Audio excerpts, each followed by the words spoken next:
lo use ricamente también. Amén. Gracias. Feliz sábado, mis hermanos.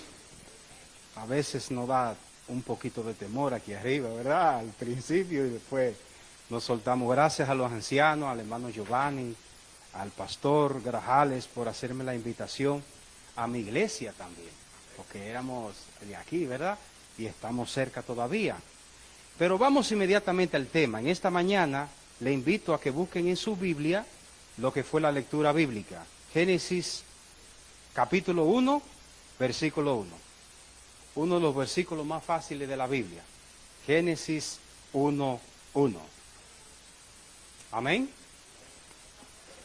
En el principio creó Dios los cielos y la tierra. Para interpretar este texto no necesitamos ningún erudito, ningún sabio Salomón, ¿verdad?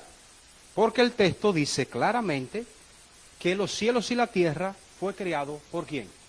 Por Dios.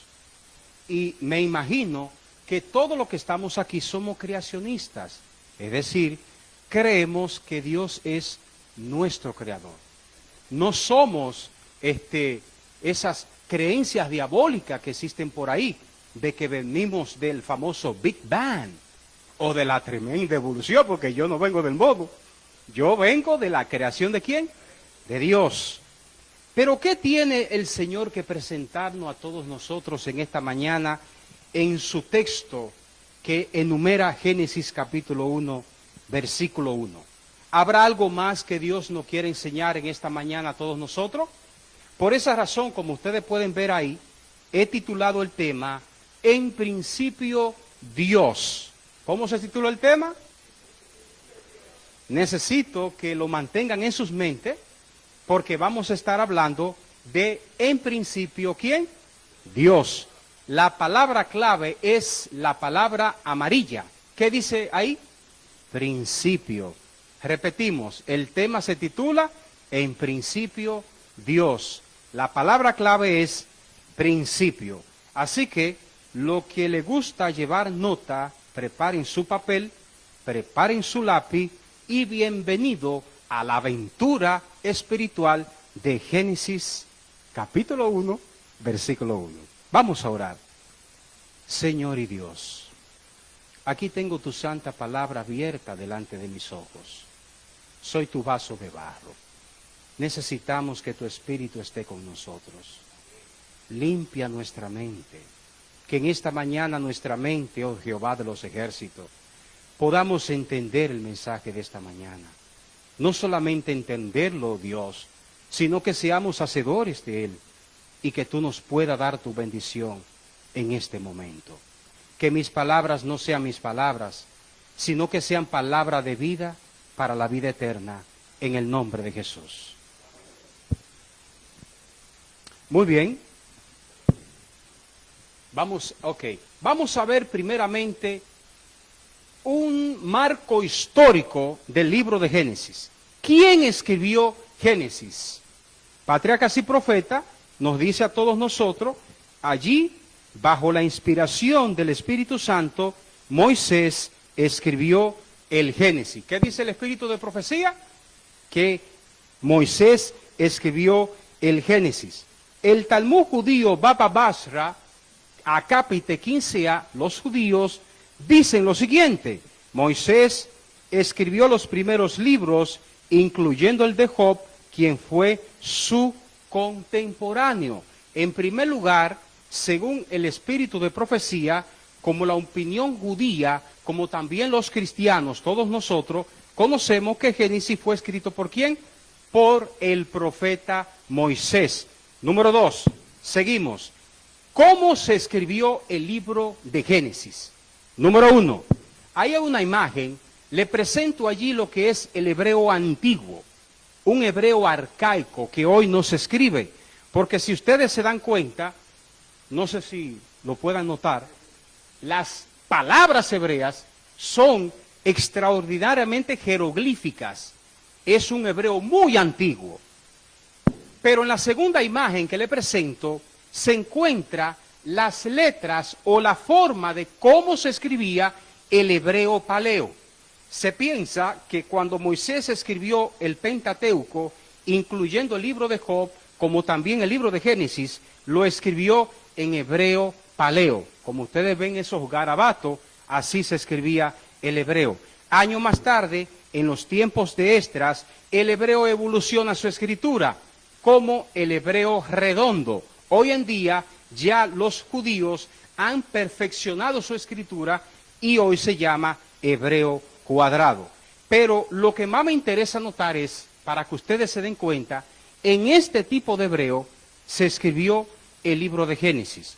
Años más tarde, después de Esdras, toda la Tanakh, que es el Antiguo Testamento, fue escrito en este tipo de escritura que es el hebreo redondo, pero es importante que notemos que cada letra, por ejemplo allá es el hebreo antiguo, se llama la Aleph, en la segunda es la misma Aleph, pero diferente forma, y aquí en el hebreo cuadrado, que es parecido al hebreo de ahora, o redondo, es la misma letra que se llama Aleph en hebreo. Es decir, lo único que cambiaron los antiguos judíos fue la forma de escritura, pero el significado siempre ha sido el mismo. ¿Entendieron? Es decir, que Génesis no fue escrito en inglés, no fue escrito en español, no fue escrito en ruso, no fue escrito en chino, sino en hebreo paleo. ¿Entendieron? Vamos a seguir. ¿Cuándo se escribió el libro de Génesis? Primera de Reyes, capítulo 6. Si me pueden acompañar allí. Primera de Reyes, capítulo 6. ¿Cuándo se escribió?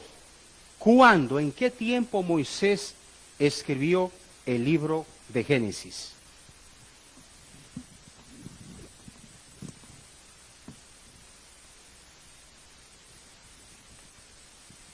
Primera de Reyes, capítulo 6, versículo 1. En el año 480, después que los hijos de Israel salieron de Egipto, el cuarto año del principio del reinado de Salomón sobre Israel, en el mes de Sif, que es el mes segundo, comenzó él a edificar la casa de Jehová. La Biblia dice que en el cuarto año del reinado de Salomón, 480 años después de ¿qué? De que Moisés salió con el pueblo de Egipto, el pueblo de Israel desde Egipto. Si usted le suma 480 años al año 967, que fue el cuarto año de Salomón, usted se va a dar cuenta, como dice ahí, que el libro de Génesis se escribió durante los años 1440 al 1460, hace 3500 años. El libro de Génesis fue escrito. Fue escrito durante la dinastía 18 egipcia. Te dirá, ¿y por qué el hermano no está hablando de un país pagano antiguo? Para que podamos entender, hermanos, quién era Moisés. La dinastía 18 egipcia fue una de las dinastías más poderosas del antiguo Egipto. Egipto en esos años era lo que es los Estados Unidos en el mundo. Era la cultura más sofisticada, más moderna, era la potencia mundial, tanto política como económica, como religiosa, paganamente hablando. Ahora bien, ¿qué sucede durante la etapa de Moisés? Tutmosis I. Se piensa, si la cronología egipcia, escuchen bien, si la cronología egipcia está correcta, comparada con el tiempo cuando Salomón especifica el tiempo de la salida de Moisés, se piensa que el faraón, cuando llega Moisés a la casa de Faraón, el faraón era Tutmosis I. Los primeros 17 años de Moisés lo vivió durante el tiempo de este famoso faraón. ¿Qué sucede? Cuando Tutmosis I muere, entra a reinar un niño llamado Tutmosis II. Ese niño era muy niño. ¿Por qué? En la historia egipcia se conoce a Tutankamón, que era un niño rey, pero Tutankamón se piensa que comenzó a reinar a los años 8 o a los 9 años de edad. Pero Tutmosis II fue un niño de 4 o 5 años. Era imposible que este niño pudiera tener la capacidad de gobernar a una potencia mundial. Es como que usted ponga ese niño que está ahí en la Casa Blanca. ¿Está capacitado para dirigir a Estados Unidos? Imposible. ¿Qué sucede? ¿Qué hizo Egipcio? Se piensa que aparece la princesa. ¿Quién fue que encontró a Moisés en el Nilo? La princesa. Aparece Hatshepsut. Hatshepsut, la hermana mayor del niño faraón Tutmosis II. La historia antigua dice que Hatshepsut se convierte en corregente. ¿Qué es un corregente? Otro rey, otra faraón. 4 años después, Tutmosis II muere. Hatshepsut se queda siendo la única faraona. Y dice la historia egipcia que esta señora, que era la princesa, que se piensa que fue la princesa que encontró a Moisés en el Nilo, se convierte la faraona de todo Egipto durante 20 años. ¿Qué sucede? Los sacerdotes del dios principal egipcio, Amón-Ra, dicen: no podemos tener a una mujer siguiendo gobernando a nuestro imperio. Es imposible que una mujer pudiera gobernar a Egipto, pero ya tenía casi 20 años de gobernando como faraona. ¿Qué hacen? Aparece un hijo ilegítimo del faraón Tutmosis I, los sacerdotes lo toman y lo sientan al lado de Hatshepsut como corregente, para que reinara Egipto junto con Hatshepsut. ¿Qué sucede? Esos 23 años que pasaron durante Tutmosis II, Hatshepsut y Tutmosis III fueron los últimos 23 años que Moisés, se piensa, vivió en la tierra de Egipto. ¿Por qué Moisés era heredero al trono? Porque Moisés era hijo de Hatshepsut. Se piensa, porque Hatshepsut está en el mismo tiempo cronológico según Reyes capítulo 6, versículo 1. Y Moisés era hijo adoptivo de una u otra forma de la faraona. Pero entró en guerra con el faraón Tutmosis III. Y ahí viene la historia que dice que Moisés mata al egipcio, ¿recuerdan ustedes?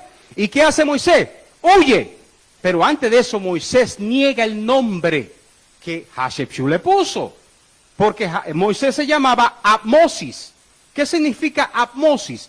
Ab, el dios del río Nilo, y Mosis, nacido de él. En pocas palabras, el nombre que Hatshepsut le pone a Moisés es: tú eres nacido del dios Ab, que era el dios Nilo. Dice la Biblia que Moisés lo que hizo fue quita el Ab y se queda llamándose Mosis, que es Moisés, nacido de. ¿Entendieron ahí? Moisés huye, ¿verdad? Porque querían ¿qué? Matarlo. Los sacerdotes y el faraón Tutmosis I querían matar a Moisés. ¿Qué sucede? 40 años después, cuando Moisés regresa para liberar a Israel o a los hebreos, aparece porque aquí estamos en vivo, ¿verdad? Aparece el faraón Amenhotep II, que casi la mayoría de eruditos cristianos, expertos en historia, expertos en arqueología, el comentario bíblico adventista también apoya lo que estoy diciendo, hemos pensado o piensan que ese era el faraón que peleó con Dios, con Moisés, y que murió en el río, en el Mar Rojo. Amenhotep II. La momia de él nunca se ha encontrado. Y la historia dice que el que comenzó a reinar después de él no fue su hijo mayor. ¿Por qué? Porque los hijos primogénitos, la plaga, lo mató. Por eso es que ellos piensan que puede ser que fue Amenhotep II el faraón del Éxodo, no Ramsés. Esa historia secular es falsa. Ramsés todavía le faltaban casi 200 años para existir. cuando existió Moisés en el tiempo de Ha-Shepshu. Continuamos. Moisés huye a las tierras de Madián. ¿Qué sucede en las tierras de Madián? Aquí le presento dos opciones. Según la madre de Constantino el Grande, ¿saben ustedes quién era Constantino? La madre de él, queriendo ser arqueóloga famosa, dijo, el Éxodo, esa era la ruta del Éxodo, la que ustedes ven aquí. Y aquí está el monte Sinaí, que es lo que la gente piensa. Pero hay otra opinión. La otra opinión es la que usted ve arriba. Se piensa que Israel y Moisés tomaron esa ruta, bajaron por este lado, llegaron a una playa que hay ahí, cruzaron el mar, cuando Dios abre el mar, cruzan esta parte, y en ese círculo, yo le voy a presentar un video que es lo que se piensa, que allí es que está el verdadero monte Sinaí. Arqueológicamente en los alrededores se han encontrado pruebas fidedignas que dan a entender mucha probabilidad de que el verdadero monte del Sinaí no es el que dijo la mamá de Constantino, sino en Arabia, porque la Biblia dice, y el espíritu de profecía, que Moisés escribió Génesis y huyó a las tierras de Madián en Arabia. Ese es el monte en real que ustedes ven ahí, y por el otro lado se ha encontrado una pequeña cueva que se piensa que era la cueva de Elías, donde Elías se escondió cuando huía de Acab y de Jezabel, ¿verdad? Seguimos hacia adelante. ¿Dónde escribió Moisés el libro de Génesis? En las tierras de Madián, en las tierras actuales que se conocen como Arabia. Como ustedes pueden ver en esa imagen, le presento lo que se piensa que fue o es la piedra de Oreb. La Biblia dice que cuando Moisés golpea la piedra, el hebreo da a entender que la piedra se rasgó, se abrió para poder salir el agua. Hay otra imagen que le presento aquí. En esos derredores se han encontrado escrituras del hebreo paleo, dando instrucciones de cuando Moisés hizo el tabernáculo. Siguiente imagen. Otras pruebas que se han encontrado arqueológicas de cuando Moisés se piensa construyó el pequeño área donde iban a sacrificar, y todo eso que ustedes ven ahí se encuentra cerca del monte que yo le mostré en el video. ¿Qué se piensa? No estoy diciendo que es ese. ¿Estoy claro? No estoy diciendo que es ese. Se piensa que el verdadero monte Sinaí es ese lugar. Ahora bien, en la siguiente diapositiva le voy a presentar, vamos a ver si nos ayudan allá atrás, le voy a presentar ahora un esquema de cómo nosotros podemos estudiar el libro de Génesis tal como fue escrito en su idioma original. Vamos a volver a la lectura bíblica. Génesis capítulo 1, versículo 1. Génesis 1, versículo 1. En el principio creó Dios los cielos y la tierra. Aquí le presento lo que se conoce como el texto masorético. Ahí está. Se llama hoy en día el Códice Leningrado. Usted dirá, ¿y qué es lo que el hermano me está hablando? ¿Qué es eso, el Códice Leningrado, texto masorético? Bueno, esa es la base de la traducción del Antiguo Testamento en todas las Biblias. De ese códice que los eruditos y Casiodoro de Reina y Cipriano de Valera tradujeron el Antiguo Testamento. Los masoréticos fueron antiguos judíos expertos en el hebreo paleo y en el hebreo redondo, que pudieron formar lo que se llama los escritos masoréticos. En la imagen siguiente le presento la imagen original de Génesis capítulo 1, versículo 1 en hebreo, como Moisés lo escribió. Allí dice, en el cuadro, como no tengo, pues, ¿le molesta si señalo así? ¿No? Aquí tenemos la primera palabra hebrea, que es una preposición. El hebreo dice en. ¿Cómo dice la traducción? En. Número 2. El segundo sustantivo que se llama es reshit, en hebreo. Si ustedes se dan cuenta, la traducción de nosotros dice en el principio. Pero en el hebreo no hay artículo. No hay artículo definido. Es decir, se lo voy a explicar más tarde. Número 3. Creó. La palabra hebrea, bara, que es el verbo crear en pasado. Después dice Dios, el título divino. En hebreo dice Elohim. Es decir, Be, Reshit, bara, Elohim. Pero en mi versión y en las versiones de todos ustedes dice como en el principio creó Dios los cielos y la tierra. Bereshit, bara, Elohim, vet, shamayim, avet, eret. En principio, creó Dios los cielos y la tierra. Usted dirá, ¿y qué diferencia hay de que no hay artículo? Si yo le digo al hermano Alberto, búscame en el banco la Biblia. El hermano Alberto tiene que preguntarme qué es banco, porque yo estoy indicando qué banco, el banco, un artículo que define cuál banco es. Pero Moisés no nos especifica qué principio. Es lo que dice en principio. Ahora, en la imagen siguiente le presento el texto de la traducción más antigua del Antiguo Testamento, que se conoce como la Septuaginta. Data de 200 años antes de Cristo. Era la Biblia que el apóstol Pablo y Jesús leían. Era la Biblia que la iglesia primitiva leía, porque el hebreo solamente ya lo hablaban los expertos, solamente se hablaba el arameo en el tiempo de Cristo. Y la Biblia que ellos utilizaban era la Septuaginta, traducida al griego. Y en el griego tampoco hay artículo. Ahí dice en arge, es decir, en principio. ¿Qué es lo que quiere el hermano Rafael decir?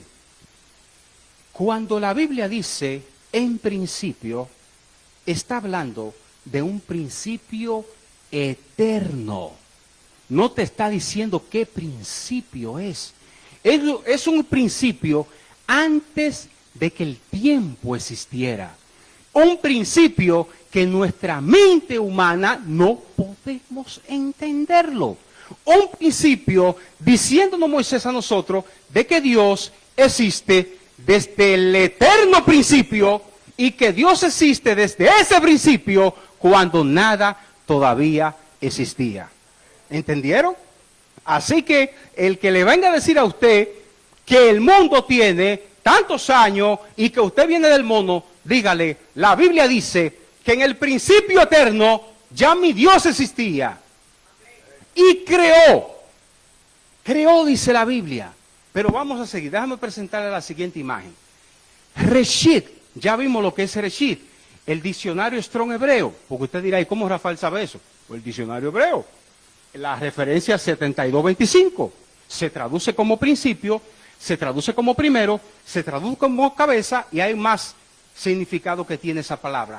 Pero la segunda palabra hebrea es la palabra bara, que se traduce como creó. En hebreo hay 3 palabras que Moisés utiliza en el capítulo 1 y en el capítulo 2. Necesito que se concentre para que entendamos este manjar espiritual que nos trae Moisés. Así que quite todo su problema de su mente y quédese aquí conmigo para que me puedan entender. Moisés dice que en principio creó Dios, ¿verdad? Hay otra palabra que Moisés utiliza en hebreo que es la palabra yetzer o yatzar, que es formó. Hay otra palabra que Moisés utiliza en hebreo para dar a entender la creación, es la palabra asá, que es hacer. Yo le pregunto, ¿quién hizo ese banco? Exactamente. ¿Pero el ebanita lo creó? No. Él lo hizo. Él lo asá. Él lo yatzar. Él lo formó. Porque el ebanita necesitó materia prima. Pero Dios, lo que dice bará, solamente Dios utiliza esa palabra hebrea. Porque la mente judía, bará, tiene que ver con algo que existe de donde no existía nada. ¿Entienden? Es como que Dios, venga ahora un ejemplo, y perdonen el ejemplo, que no hay nada en el aire y Dios crea algo de esa nada. ¿Entienden? ¿Qué creó Dios primero? Se piensa científicamente que lo primero que existió fue el átomo. Dios creó el átomo. ¿Qué es el átomo? Este micrófono tiene millones de átomos. Pero lo más interesante, hermanos, es que Albert Einstein, con la ayuda de Dios, logró descubrir o vio que se puede disipar el átomo, es decir, se puede dividir el átomo. Pero en este lugar no podemos hacerlo, porque si yo divido dos átomos, esta iglesia desaparece, se explota todo, porque la bomba atómica y la energía nuclear existen con la separación de los átomos. Las plantas nucleares que nos ayudan a la energía eléctrica, ¿saben lo que hacen esas plantas? Es separando átomos. Eso crea una energía nuclear. Y interesante es que el átomo nosotros no podemos verlo. Hay que buscar telescopios especiales para poder ver el átomo. ¿Qué poder es ese, hermano? Que Dios creó una partícula diminuta, hermana, que si usted la divide, explota todo lo que haya por ahí.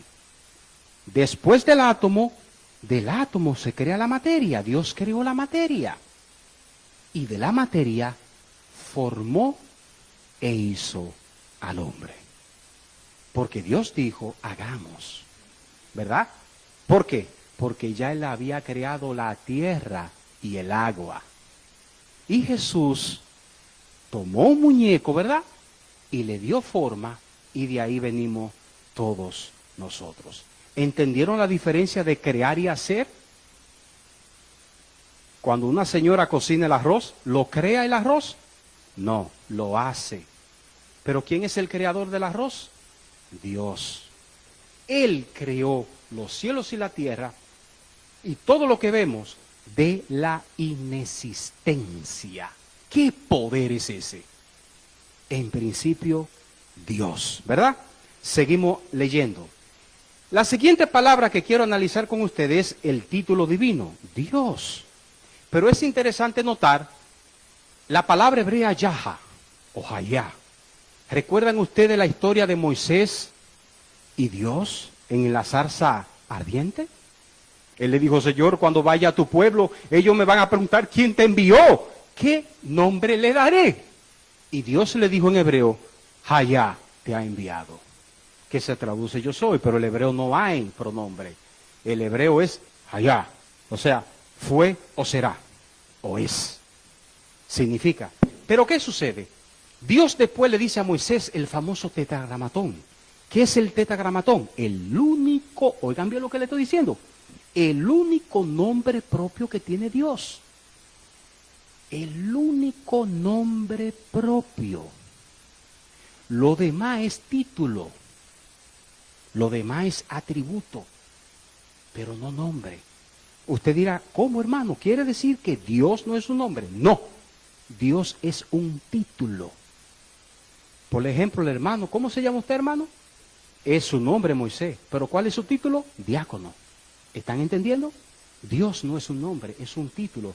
Pero como se está hablando del alto y el sublime, el creador, hay que tener cuidado cómo se usa el título Dios, ¿verdad?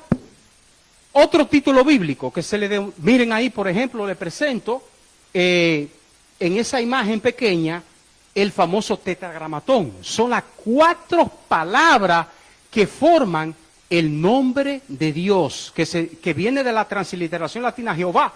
Nosotros decimos Jehová, pero nosotros no sabemos si se está pronunciando bien, porque se desconoce la verdadera pronunciación del tetragramatón, que es la letra YHWH. Algunos judíos dicen que se pudiera leer Yahweh, otros dicen no, léanlo como Adonai. Y así después en otro sermón le daré más explicación del nombre propio de Dios. Pero ¿por qué le traigo el nombre de Dios? Porque Moisés, cuando dice Dios en Génesis, no pone el nombre propio. Otro título, Él, es un título como singular. ¿Qué es singular? Habla de una persona. Ese título siempre va acompañado de atributos. Por ejemplo, el Shaddai, que significa el Shaddai, Dios Todopoderoso. El Olam, Dios Eterno. El Elión, Dios Altísimo. O sea que cuando la Biblia habla de Él, que se traduce como Dios, es un título divino, pero no es un nombre. Otro título muy famoso para el mundo judío, Adonai. ¿Qué significa Adonai? Señor. Es un título singular. Otro título que lo usa mucho el libro de Job, Eloha. ¿Qué significa Eloha? Dios. ¿Pero qué es Dios? Un título divino. Porque yo no me puedo llamar Dios. Una criatura no se puede llamar Dios, solamente el alto y sublime se llama Dios. O le decimos Dios porque es Dios en esencia. ¿Entienden? Pero ¿cómo se llama Dios? No se sabe. Sabemos cómo se escribe. Véanlo ahí. YHWH. Pero no se sabe cómo se pronuncia. Pero los eruditos dicen, vamos a traerlo de latín y vamos a decirle Jehová. Y el Señor sabrá si lo estamos pronunciando bien o no. Pero el detalle es, hermanos, que ningún título que usted ve ahí, ni el nombre propio que usted ve ahí, fue el título que Moisés puso en Génesis 1:1. En el principio creó Dios los cielos y la tierra. Usted dirá, ¿y qué puso Moisés ahí? El plural de Eloha. ¿Cuál es el plural de Eloha? Elohim. Título plural que se traduce como Dios. Pero cuando la Biblia, el escritor bíblico escribe Elohim, está hablando de que Dios no es una sola persona. Es lo que los judíos, es lo que los musulmanes, es lo que otras religiones, con el perdón de todos ustedes, si están grabando, que me estén viendo por ahí, con el permiso de todos ustedes que mencionen nombre, ¿verdad? Es lo que ellos no quieren entender, de que Moisés dice que Elohim creó los cielos y la tierra. Por eso es que la Biblia dice, hagamos al hombre.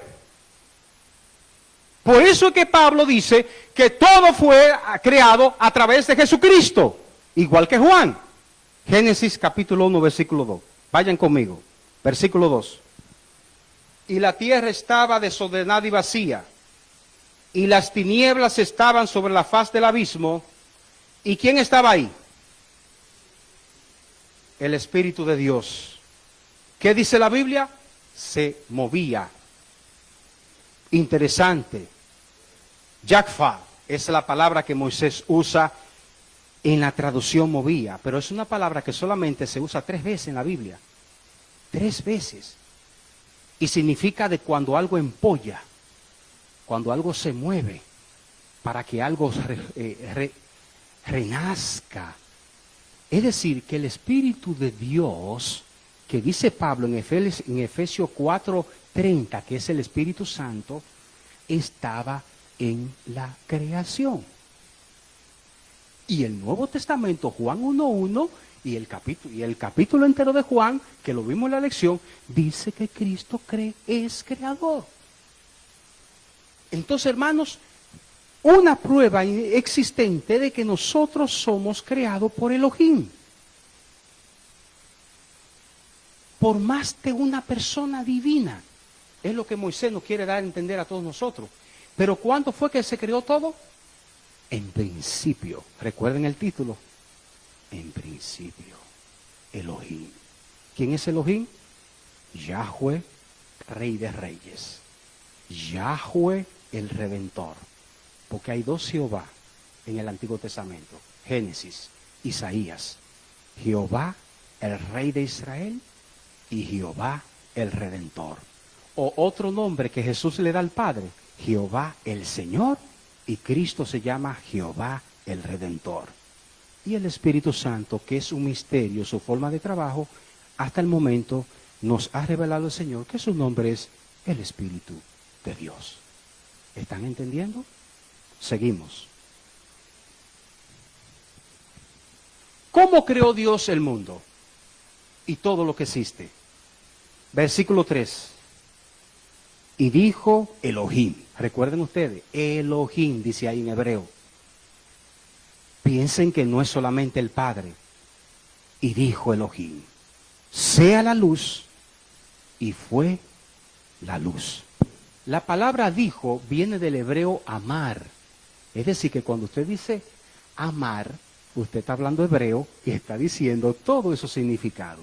Dios anunció, Elohim convocó, Elohim dijo, Elohim declaró, Elohim habló, Elohim mandó, Elohim ordenó, Elohim proclamó, Elohim publicó y dijo, sea la luz. ¿Y qué hizo con la luz?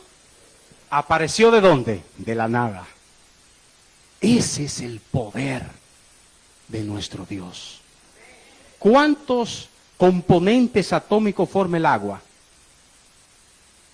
3. ¿Recuerdan ustedes cuáles son? Hay 1 de oxígeno y 2, ¿verdad? Los científicos están atareados por crear el agua. Ellos dicen, vamos a coger esos 3 átomos, pero lo que han podido hacer es una milésima de gota, porque ellos no pueden separarlo.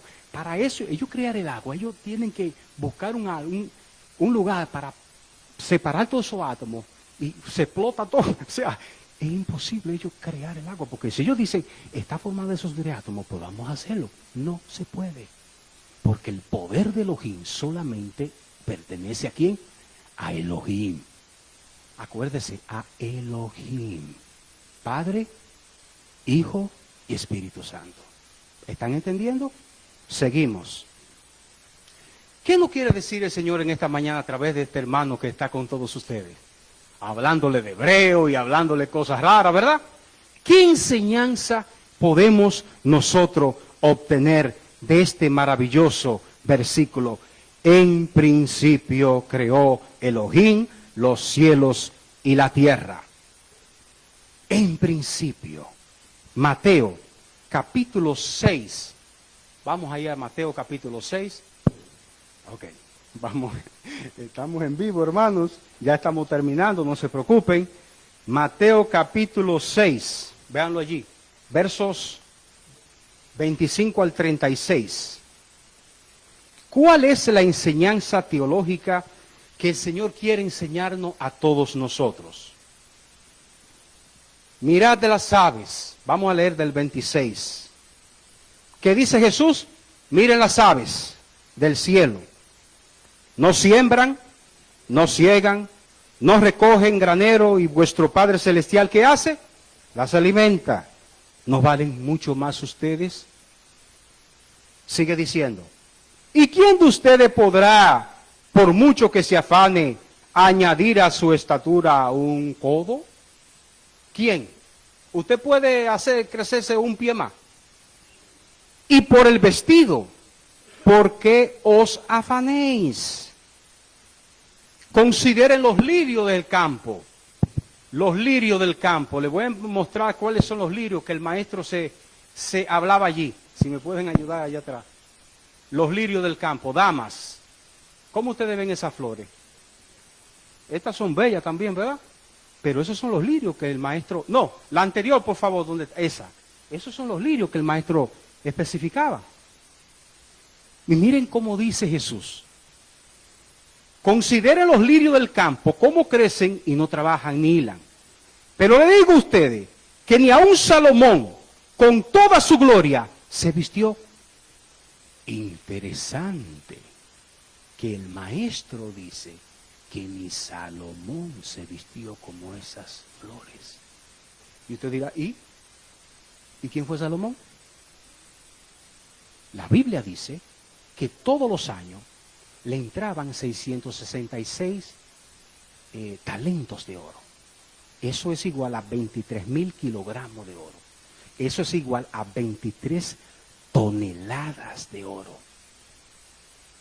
Y en abril de este año yo hice un cálculo, más o menos, y eso hace 1.9 billones de dólares.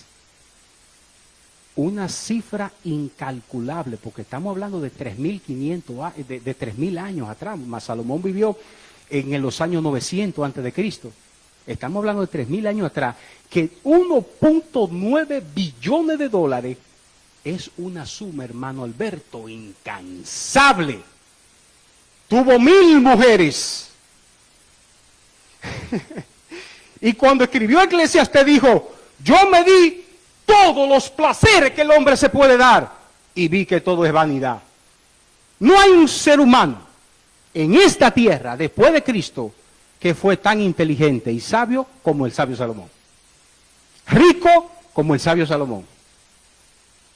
Y el maestro dice, ni Salomón se vistió así. ¿Qué haría usted, hermano, que todos los años le entre unos cuantos billones de dólares? ¿Qué hace usted con ese dinero?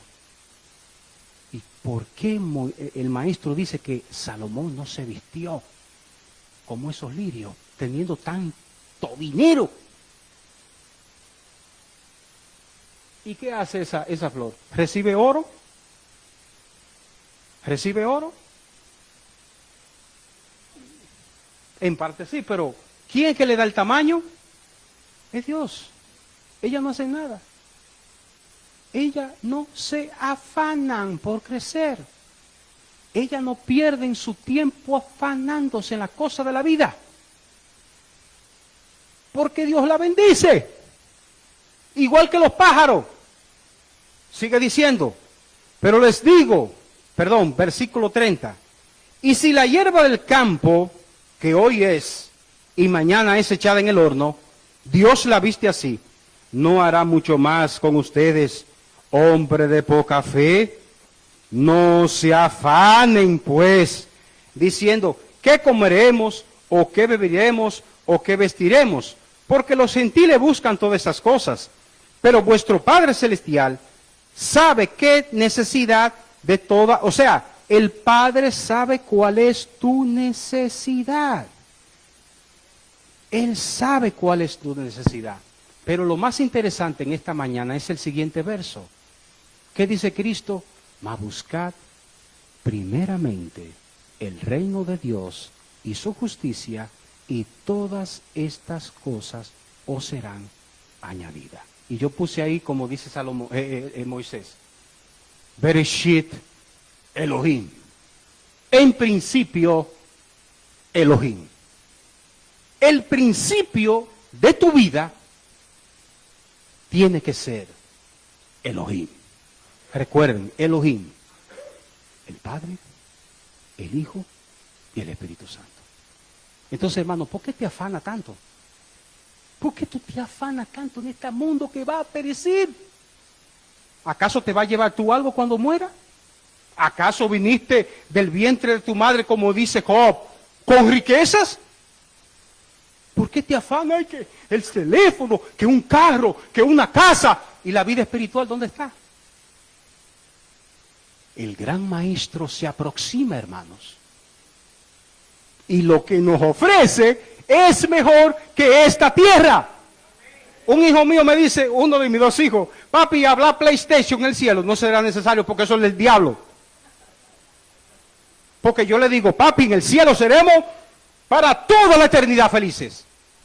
Papi, ¿verdad? Estate tranquilo, que no será necesario. Entonces, ¿por qué te afana tanto? Si Salomón no se vistió como los lirios, hombre de poca fe, lo dice Jesús.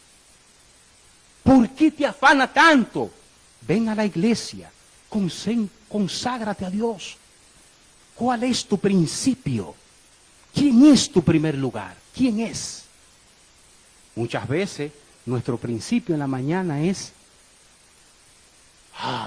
¿de quién me escribió? TikTok, Instagram, YouTube. Oh, espérate. Oh, Señor, déjame orar. ¿Qué pasa, hermanos?